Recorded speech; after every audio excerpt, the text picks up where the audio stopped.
right. Yep. Okay. All right. I am ready.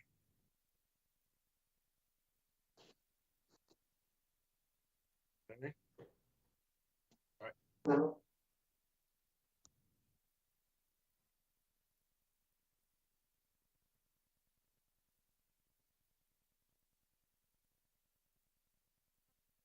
Yep. I can bring mine in a little. Go.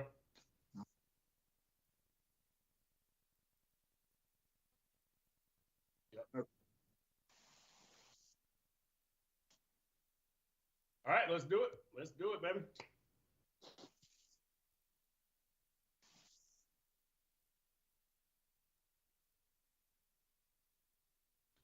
So it's the Miami Dolphins' biggest game since their last big game. The Dolphins face defending Super Bowl champion Kansas City on Sunday in Frankfurt, Germany. You got to be up early for this one because it kicks off at 9:30 a.m. What's up, Dolphins fans? Happy Halloween. It's Chris Perkins, your South Florida Miami Dolphins columnist. That's Dave Hyde, your South Florida Sun Sentinel columnist. As a reminder, you can get this podcast on Apple, Spotify, Amazon, wherever you get your podcasts. So we got our Dolphins at 6-2 facing the Chiefs, who are also 6-2 in a game that could be the tiebreaker for home field advantage in the AFC playoffs. Miami has to show it can go away from Hard Rock Stadium and defeat a team that made the 2022 playoffs. The Dolphins are 2-7 in such games under Coach Mike McDaniel. Of course, Tyreek Hill is facing his former team. Jalen Ramsey, who made his debut last week, had an interception. He could be paired with cornerback Xavier Howard, forming the Dolphins' cornerback dream team. Other things we got to keep an eye on: offensive line, once again, trying to adjust to its ever-changing personnel. We'll see if Pro Bowl left tackle Teron Armstead plays in his third game of the season. Of course, the Dolphins have their bye week after Kansas City, which means the stretch run of the season gets underway after this game. There's a lot going on. Let's dive in. All right, so Dave Hyde, first segment, we're going to talk about whether this is a must-win game for the Dolphins. Look, you know what's at stake here, that they need to show that they can beat a playoff caliber team away from Hard Rock Stadium. Tyreek Hill revenge game. This could go a long way in seeding for the top seed, home field advantage. I don't call this a must win. It's too early for that. But I call this a need to win. They need to win this game. How do you term it? I mean, must compete. Can we say that? I mean, must win. That's not going to be part of the season. Okay. I mean, unless we're coming down to the playoffs and home field. Really, this is a home field advantage in the playoffs game. That's how I'm looking at it. Okay. And I understand what everybody's saying, and I don't disagree. At some point, you start sweeping their wins into one pile and their losses into another pile and see what story that tells. And right now, it's telling a story that their losses are on the road against very good teams, okay? And their wins have been against, surprisingly, the schedule hasn't been as difficult as everybody thought back in August, okay? So a lot of bad teams in those wins. But a must win, no. But you'd like to see something a little more from them. And, a lot of that's going to come down to health. How's that offensive line? If they're playing one starter against Kansas City's defense, that's going to tell a whole different story of Sunday than if Teron Armstead's healthy and Connor Williams plays, and that would tell a larger story of how they're dealing, or they're starting to deal with very good lines. Yeah. Hey, look, we always want to recognize everybody that's in the chat. Pretty Boy, what's up? Carl Wimmer, Judy Williams, one of our regulars, Patrick Vecchio, what's up to everybody out there? Hey, Hyde, I'll tell you this. When we were in the locker room yesterday, you saw me talking to Deshaun Elliott. He was sitting there on the couch. And so I asked him, is this one of 17, Deshaun, or does this game have a little more significance? And he went into this thing about how we need to show that we can beat a good team, that we haven't showed that. And I was like, wow. I was like, why do you say that? Why does that come up? And he goes, well, we just haven't. He goes, I thought he was going to say he read my story, but he didn't. But he said, I was going to say, those are things we say. Usually you don't get that out of a team. That's interesting conversation. Yeah, and so he was, and I asked him. I said, "Is that a feeling in the locker room, or is that just your personal feeling?" He said, "That's just my personal feeling." But he said, "I feel that it needs to be said."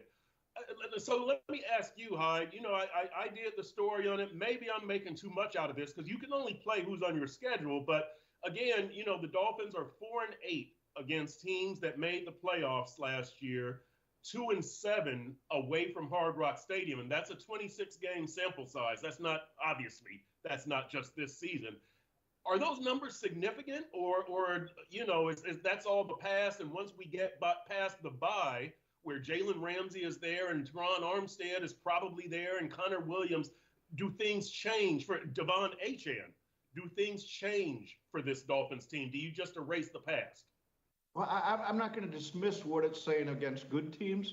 To me, it's a larger issue of home, because we're talking playoffs. We're talking against the cream of the crop in the playoffs. You've got to get those games home. When you look at the Dolphins and their history, they're 3-12, I believe, on the road and 15-6 at home. I mean, so home field, especially. I mean, we can get into the weather. We can get into, of course, you have a better team if you have a home field advantage. So to me, that's what that means is you got to get the home field against the best teams in the league. And the other part of it to me is bad offense or questionable offensive lines don't travel real well on the road. Okay. And I think Mike McDaniel and Tua and this offense has done a real good job of masking some issues on the offensive line. Even last Sunday, where maybe especially last Sunday, where they're down to one starter. So, you're going to have a harder time doing that against lines that are really good. And you're coming up with a good front seven again this week.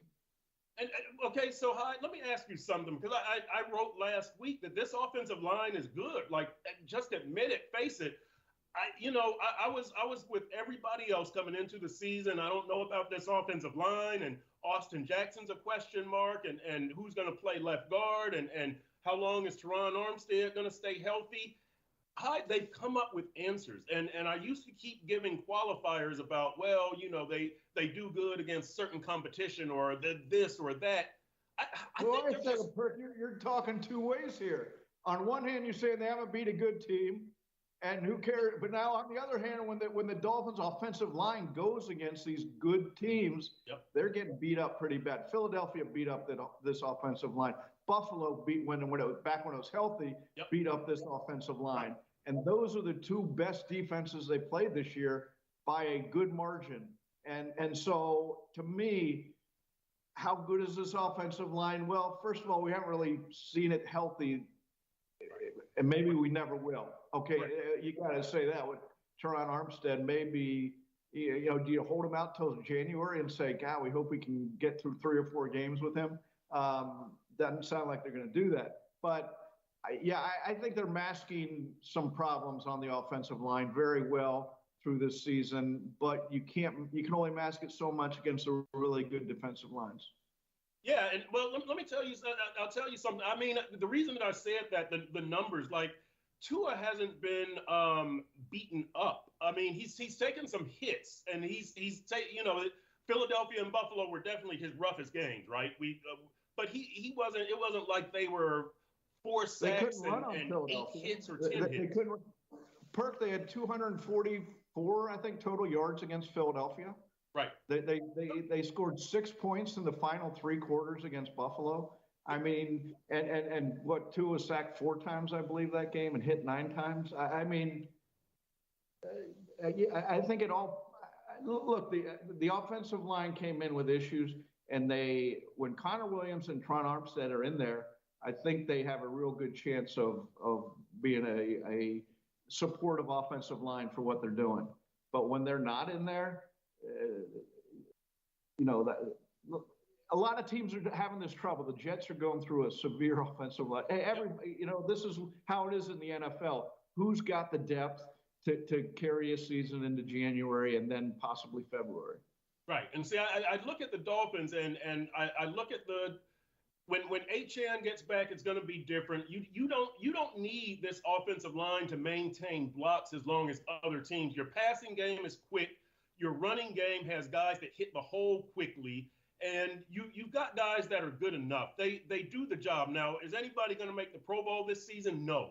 You are playing with basically backups, but I think the line has been effective, and that's why I say that they've been good. I think that they've gone past the patchwork stage that they're good. But let me change the subject and ask you this, because I was going to write, going back to Deshaun Elliott and what this game means for the Dolphins. I was going to write a column about, if the Dolphins get home field, you can pretty much pencil them into the playoffs. And I was going to say you can just look at their history. Hyde, I looked at the 26 game sample under Mike McDaniel. I'll give you a guess. What do you think their record is at home under Mike McDaniel against teams that made the playoffs last season? Actually, I just started to look this up, but I don't know against teams that made the playoffs. So you tell me that one. But their home record is very good. I know that under Mike McDaniel. They are, I believe, 10-2 under McDaniel at home and 1-1 against teams that made the play. I was shocked that if Buffalo and Minnesota last year, that's the only teams that – now, I maintain that, you get home field advantage, and that's the best thing for this team. And I don't – but I'm kind of started backing off you can pencil them into the Super Bowl if they get home field. So what can you pencil them? And I'm not saying write it in ink anywhere. If they get home field, you pencil them into the AFC Championship? Do you pencil in a first-round victory? What at this point, what does home field advantage in the playoffs mean to this team? To you? Well, it means the major point is what it takes away. Right. It means you're not going to play in Buffalo in January and possibly play in a 20-mile-per-hour wind and snow flurry, or even Baltimore or Cincinnati or any. So you brought the weather to what you want for a speed team, okay, and a timing offense and all that stuff. So that's besides the home crowd, and again, through history, the offensive lines don't travel real well, and so you want that home, you want the home and everything that comes with it. And again, the Dolphins, through their history, it bears out. When they do really well, they're at home, okay, in the playoffs, and when they're not, then it's. I think they're 3-12. I believe I should have looked that up, but I looked. I did a column on it a few weeks ago, and I believe the record's 3-12 on the road in the playoffs. Yeah, it's not good. It's not good. Let's go. We were talking offensive line. Let's go out to the chat for a second. Judy Williams asked, what are the health updates on Lamb, Williams, and Hunt? Are any of them expected to play on Sunday? Rob Hunt has the hamstring. He's day-to-day. That's what Mike McDaniel said yesterday. Kendall Lamb should play. He went out with the abdomen issue. He came back into the game. And Connor Williams is very wait and see. He was the emergency offensive lineman last game. Almost got pressed into action, actually. But we'll see. We'll see what happens with that offensive line. It's actually going to be a huge factor in the outcome of the game, I think. Pete Stakes, welcome to the show. Rifleman 165, welcome to the show. Hi. Who is the key for the offensive line? Is it a pair? Is it Teron Armstead and Connor Williams, or one or the other? We're assuming Robert. Let's assume Robert Hunt is playing, which we don't know, but let's just assume he's playing. Well, I mean, to me, Robert Hunt has become an anchor on that offensive line as well as he's played this year. I mean, that's a guy who is almost taken for granted because he's there every week, and you say, well, is Armstead going to be there? Is Connor Williams going to be there? But you have three good, solid, good to great offensive linemen when they're healthy, okay? And that should be enough to have a good offensive line. You can forge together too. Austin Jackson's playing fine. Nothing to to say he's great and nothing to say he's awful. So you can win with average offensive linemen. So the question is where you're going to have to fill in holes. And for all the barbs that Liam Eichenberg got, he's made some strides. Okay. Right. He's not what he was at center a few weeks ago. But you'd really like to have Connor Williams in there. Yeah, you would. So Hyde, let's go to the other side of the ball and the defense. Jalen Ramsey, this guy just changes the whole defensive equation, Dave. And I look at it like this, that if you can pair Jalen Ramsey with Xavier Howard and have Kader Kohu in the slot, Javon Holland at the safety behind them, who's still in concussion protocol, you can control games from the back. Now you add them with Jalen Phillips, Bradley Chubb, and Christian Wilkins. Well, now you have ways to control games from the front. You put in Vic Fangio calling the shots. You've got a completely different defense here. Tell me, what do you think Jalen Ramsey does here? Because you're not potentially a shutdown defense, but you're potentially a shutdown secondary, potentially. What do you think Ramsey does, and how does this defense look right now? Well, you have potential for big plays with him, and he had made 2 big plays on Sunday. Only one really made the stat sheet. The first one, he forced a fumble, and he was saying afterwards he thought one of his teammates should have picked it up and run it back, and they talked about it in the locker room afterwards. But the point, and then you get to obviously the interception where he baited Mac Jones, into making a bad throw, a sideline throw, which Mac Jones doesn't have the arm for, and picked it off and returned it 50 yards to the Patriots 40, set up. So instead of a 14-14 possibly game at half, the Dolphins are up 17-7. That's what and back in July, when you looked at the Dolphin defense and you looked at Fangio and you thought this could be top 5 defense, I still think by December, if they can get all these guys back, and Fangio talked about it last week a little. He talked about the cornerbacks tell a defensive coordinator what he can do. They sort of set the parameters of how aggressive or lack aggressive, because the last thing you want to do is get beat on the back end, right, for big plays. So you got 2 good cornerbacks there, 3, and really you have a good secondary is really what they will have, good to great secondary. It changes the whole way that the rest of the defense can operate. And I still think everybody's, in September I wrote, just sit back on this defense a little until we get some people back and Fangio finds out what people can do. And I think you said that after Thanksgiving, we'll know what we have. And that's probably going to look right. That after Thanksgiving, somewhere around, in the next few weeks, we'll figure out just how good this defense can be. Yeah, and listen, from the chat, Jay joins us. He says he or she actually, Tua must prove he can beat a great team. I say he or she, I don't know the gender. But the question that Jay poses is an interesting one. Who covers Kelsey? Is it Ramsey? Is it Needham? Jay says it's got to be a cornerback.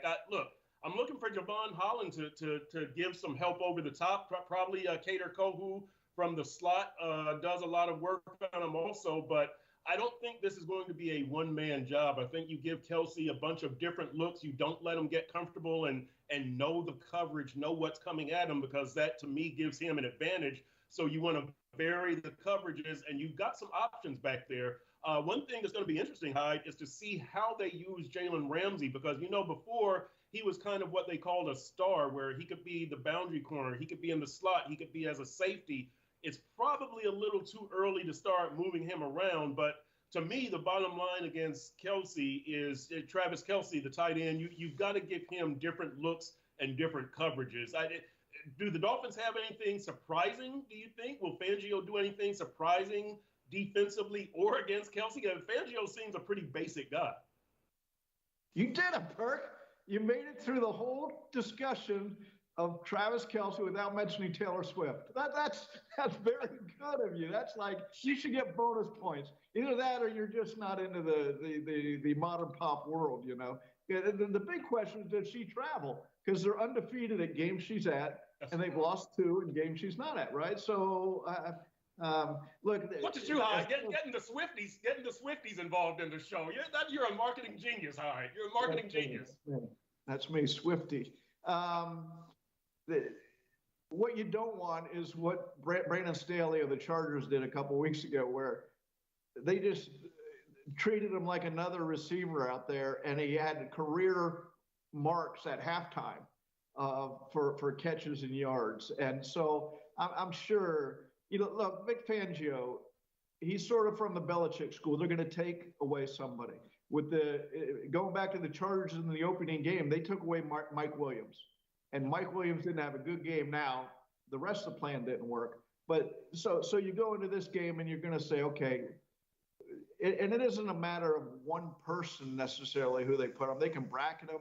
They can play them inside, outside. They can do a lot of different, and I'm sure they'll mix it up. But I'm with you. A safety on him in his deeper patterns, but the other thing is the Dolphins have some linebackers with speed too for the the shorter route. So I'm curious as everybody to see what Fangio does here. Yeah, Dave Harbor, welcome to the chat. I Got Game New Jersey. I Got Game New Jersey says the entire secondary will play Sunday, including Nick Needham. Hyde, how good is this secondary? Because if when you add Nick Needham in there, you've got Eli Apple. Well, let's start with the starters. Obviously Xavier Howard, Jalen Ramsey, Kader Kohu, Javon Holland, Deshaun Elliott when you're in the nickel package, Brandon Jones as a reserve, Nick Needham as a reserve, Eli Apple as a reserve. This is a pretty deep group, a pretty experienced group. Cam Smith, the second-round pick, can't even get a sniff from the line of scrimmage defensively. He's pretty much been relegated to special teams. So let's be fair. He wasn't getting a sniff when they needed help. Okay, right, no, so he obviously needs a little matriculation into the pro game. But how good can the secondary can be good as anybody in any team in football? Yep. I mean, you look at Javon Holland has stepped into. You thought he was going to take a bigger step than he has this year, but he's very good. Okay, and the question is, does he become better with better people around him too? But you got three potential Pro Bowl players, depending on where you think Xavier Howard's at these days. But the other thing, BC, on the secondary, what it does to the front, how much all of a sudden, they went into last week, I believe, leading the league in sacks, and they're going to be, this is going to give all those guys up there extra chances to make big plays, meaning that this all of a sudden should become a bigger play defense than it has been. You look at the turnover margin, the Dolphins are -4 on the season. That's not very good. And I would think that would start to change somewhat here as the defense picks that up. So. Yeah, and let me ask you something, because I was going to mention that -4. Kansas City is also -4. And I know that's a huge thing. That's a huge number, but that's a number that Mike McDaniel looks at. You're a guy who looks at point differential. The Dolphins are +67, which, that's including that 70-50 victory over Denver. Kansas City is +58. And so does that tell you anything, that Kansas City is more consistent maybe, and the Dolphins are a little more high and low? What are the -4 and the plus minuses? What did they tell you? To me, the -4 tells me that neither team is a finished product yet. Now, the Dolphins now are -11 under Mike McDaniel, a 15-11 record and a -11 under Mike McDaniel. But I don't think that the 2023 Dolphins are a finished product. I think they look different after the bye than they do for these previous, it'll be 27 games under McDaniel. But either number very significant at this point to you? Well, let's look at the Chiefs -4. They had 5 turnovers last week against Denver. Okay, so another of my theories, you throw out one game, really good game, and one really bad game out of each year, because every team's going to have one of those. One where you say, they can be great, and on one they're awful. And so I think the Denver game will be the one you throw out for the Chiefs. Patrick Mahomes was sick with the flu. they just made mistakes that they haven't made all year across the board. You can't go into it thinking, that's going to happen again if you're the Dolphins. But yeah, I believe in point differential. Says, all of them combined paint a picture. They mean something. Point differentials say, look for the Dolphins. They're beating teams up regularly, and whether they're bad teams or not. So what? Again, Kansas City lost to Denver last week. Buffalo lost to the Patriots the week before. San Francisco's now lost a few straight. So you can go through, but the Dolphins, what they've done is a good job of taking care of business on days when other teams, can go either way. Yeah. Hey, Hyde, a question from Judy Williams in the chat. What trade deadline, 4:00 today? Do you think the Dolphins do anything? I don't think they do anything. I think the one area that they probably could use is defensive line depth. But I think everywhere else, look, offensive line right now since Sunday is a bigger concern than it was a week ago or 2 weeks ago. It seems guys are coming back. Connor Williams, and we'll see about Rob Hunt, Teron Armstead. But do you make a move anywhere? They've added Chase Claypool. Do you make a move anywhere here at the trade deadline? And let me say, last year we remember they added Chubb and Jeff Wilson, two major moves at the trade deadline. Yeah, my question, if they could get an impact, Minnesota has a veteran guard that they might want to trade. He started much of the year. The piece they have is Emmanuel Ogbah. Now the problem is he's making $16 million a year, so you half that, it'd be roughly $8 million that other team would pay.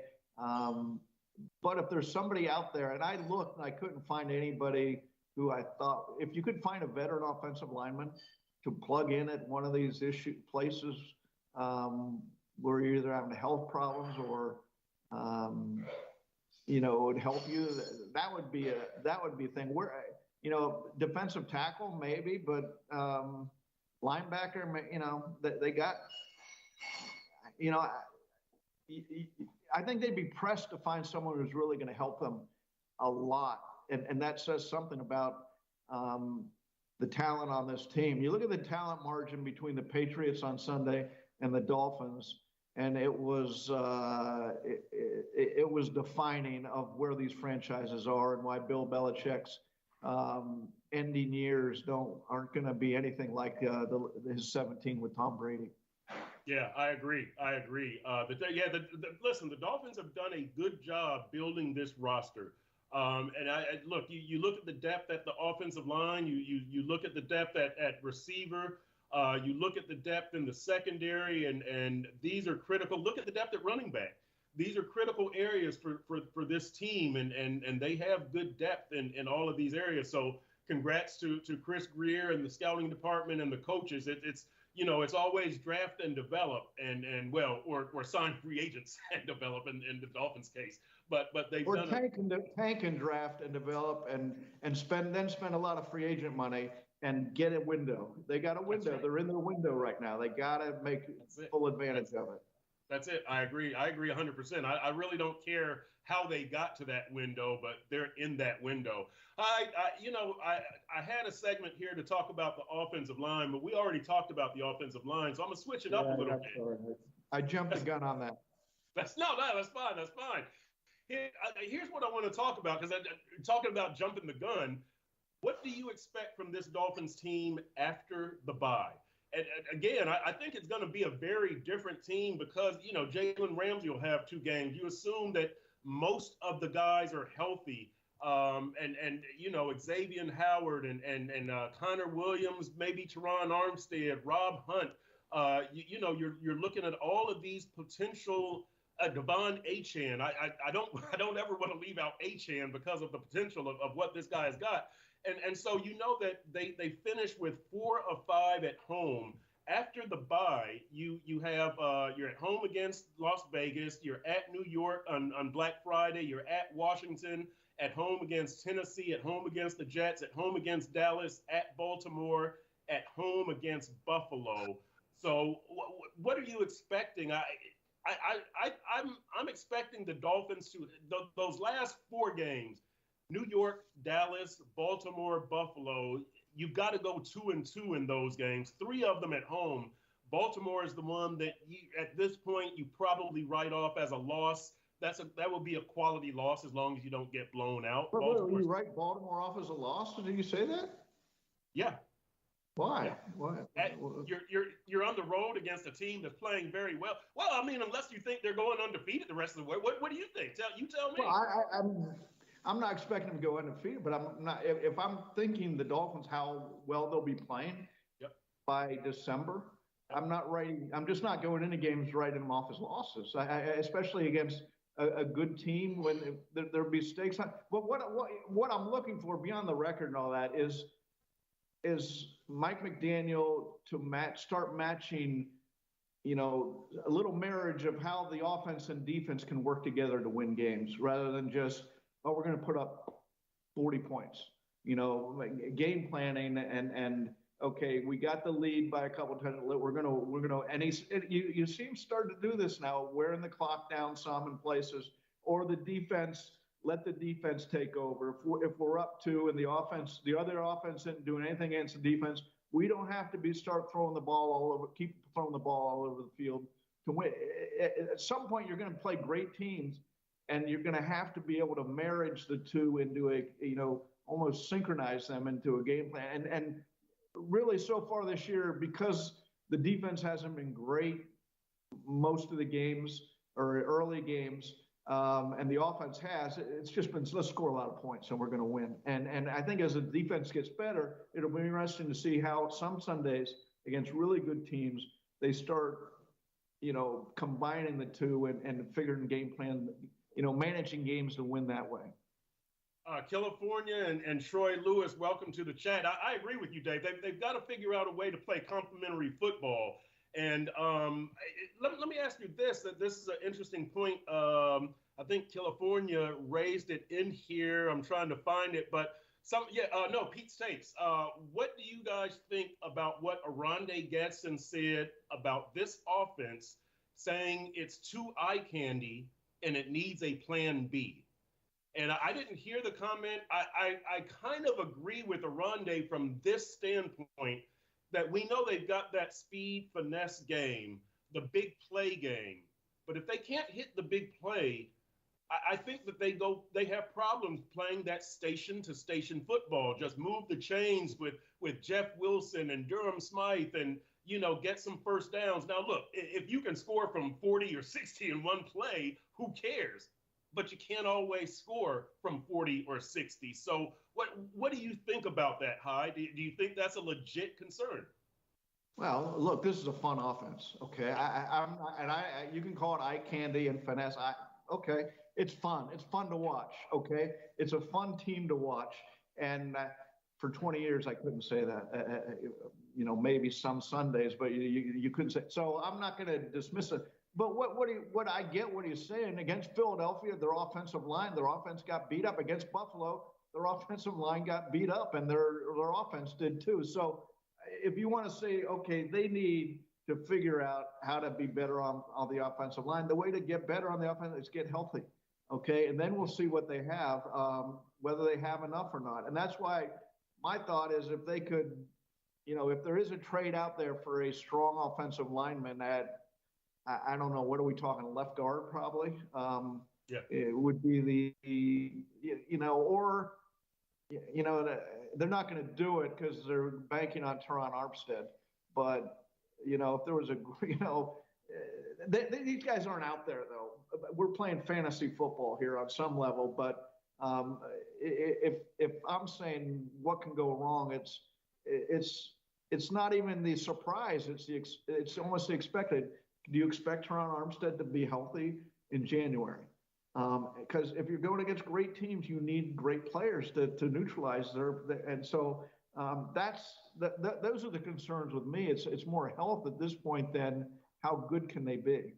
I agree. I agree on the health, and I'll tell you this, Hyde. Look, as far as an acquisition, I'm just not so sure that a left guard is going to make a difference.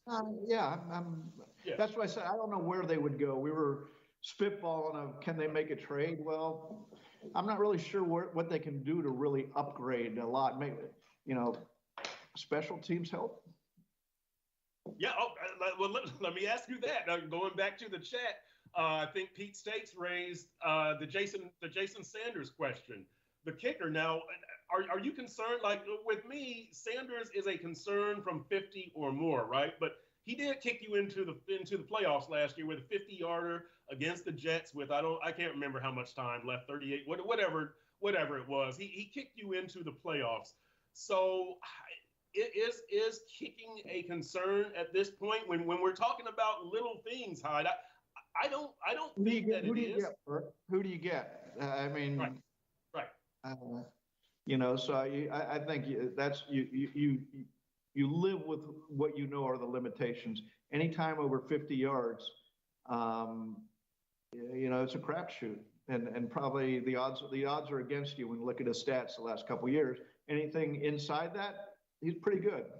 Yeah. Okay, and so Troy Lewis from the chat is asking, do you think Miami has a plan for the second half of the season? We were discussing, will players coming back from injuries and also well rested, is that the thing? You during the offseason, you were pretty adamant about they might be taking too many injury risks here.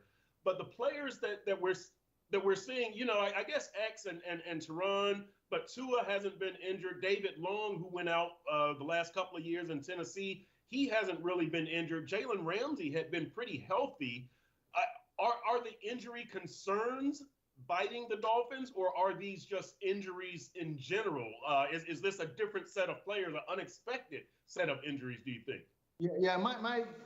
What I wrote, I remember in the Patriots game last year when they had, before the game, 4 guys questionable and all 4 were out, and all 4 had history of injuries, and so you couldn't really say, oh well, we're surprised, or boy, what bad luck. No, look, if Teron Armstead misses half the games from here, is that bad luck, or is that just the career pattern that he's on right now? And so you took that on when you decided to sign Teron Armstead, which I'd rather have availability of a good left tackle than questionable status every game of a great left tackle. But these are the choices you make in building a team. So I can't remember where the question was, but there's some built-in risk in how this team was built because of the injury status of some of these guys. That's just facts of life. All right, so Hyde, let's go. The last 8 games. There's 8 games left after the bye. The Jets are in there twice. Buffalo is in there. Baltimore is in there. Dallas is in there. 5-3, is that a disappointment, or should 6-2 be the bar? I'm thinking 5-3 is not bad. If you lose this one, you'll be 6-3, and then you're looking at a 6-loss season, 11-6. That's not bad, but that's not getting you home field also. So boy, that second half of the season, if you want home field, you need to beat Kansas City, and then you probably need to go, and that puts you at 7-2, and then you probably need to go 6-2 the rest of the way and finish 13-4, right? With the tiebreaker on Kansas City. Probably 12 wins. I don't know exactly what it'll take, but the bigger thing to me is look what's happened to the AFC East. It's crumbled. Okay, the Jets. If you can score 20 points, 17 points, you're going to beat them. Okay, they're not anything to really be too concerned about. Patriots, you swept them for obvious reasons, and the Bills are a shell of what they were. Their defense is a disaster right now. You talk about injuries; they've lost their 2 best players and then their best guy in the secondary, our best cornerback, and it's a team being held up by Josh Allen. It reminds me of when Peyton Manning went 10-6 one year in Indianapolis. Then he got hurt, and they got Andrew. They drafted Andrew Luck because I think they won 2 games that year when he was out. And that's Buffalo if they would lose Josh Allen. So what I'm saying is, okay, the Dolphins are the cream of the AFC East. Okay, I thought that coming into the season, but now with what's happened, it's even more obvious. So you got that point going in the offseason. So the question then becomes, can you build on that into getting how many home field games can you get in the playoffs? And to your point, probably 12 wins. Do you need 13? I guess we'll wait and see. Yeah, yeah, it's going to be an interesting thing to see if they get home field. If they win this game and then get home field, I mean, there's these guys. We're halfway to Vegas. We're like in Albuquerque or something like that. I don't know what halfway is from Miami, but I think we're halfway Albuquerque, there. what's your compass I don't go going? south. I don't know. I would no say we geographic might be in sense. Atlanta. We might be in. There's still a lot of games left, and we'll see where this goes. All But right, all right, we'll take Atlanta. Yeah, Albuquerque. I've been yeah, listening. what it'll mean is all the Dolphins are frauds. They're frauds. All of a sudden, if they beat Kansas City, it'll be like, oh, they're Super Bowl favorites now. They beat Kansas City. This is what I love about the NFL is the complete and utter in the moment overreaction. And I wish I could be one of those guys who could pound the table and not think about having some perspective, right? And because nobody remembers what they say for the most part, which is fine, and it's entertaining. So there's a measure of truth. Look, the Dolphins do need at some point to show they can play against these teams. So here's another one in Kansas City. Yeah, and to your point, you know what I used to say about the NFL, Hyde? You know that it used to be 16 games, 3 hours per game, so that's 48 hours. So I used to say the NFL is 363 days of talk and 2 days of action.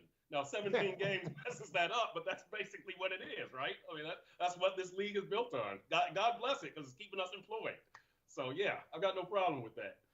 All right, Hyde. Here we go, baby. The big finale, Dolphins versus Chiefs in Germany. Who you got? I'll go first here because I thought the Dolphins were going to get a split in the Philly-Kansas City two-step. They lost the Philly game, so I'm backed into a corner. I'm going Dolphins. I'm saying Dolphins 28, Chiefs 24. I think that they break out of this trend that I've been talking about, losing to playoff teams away from Hard Rock Stadium. And I think we go into the bye with a ton of momentum. Yeah, I think the word is field luck, a lot of luck for the Dolphins. I'm when I start seeing some offensive linemen, Connor Williams, it seems like he's going to be healthy this game. The fact that they're thinking Teron Armstead's going to be practicing over there and they're going to measure him, we'll see. But I'm 50-50, I'll say that. So a lot of that plays in. I think the Dolphins win 27-24. And Tyreek Hill, who have we even mentioned him this show? I mean, he goes back against his former team, and he's going to be ready for a big day. Yeah, and here's the thing. I do look for Tyreek and Jalen Ramsey to have big games. I'm also looking for Tua to have a big game because I think that they win it on their final possession. I think that that Patrick Mahomes has a pretty good. I know I'm going really deep here, but I think the narrative. Why don't you just lay out the whole fourth quarter for us, Perk? I'd love that. That'd be great. Well, Mostert is going to rush for 27 yards, and he's going to get them down to the 12-yard. Yeah. No, I think that the narrative is going to change going into the bye week. The narrative that I've been promoting, and it's factual.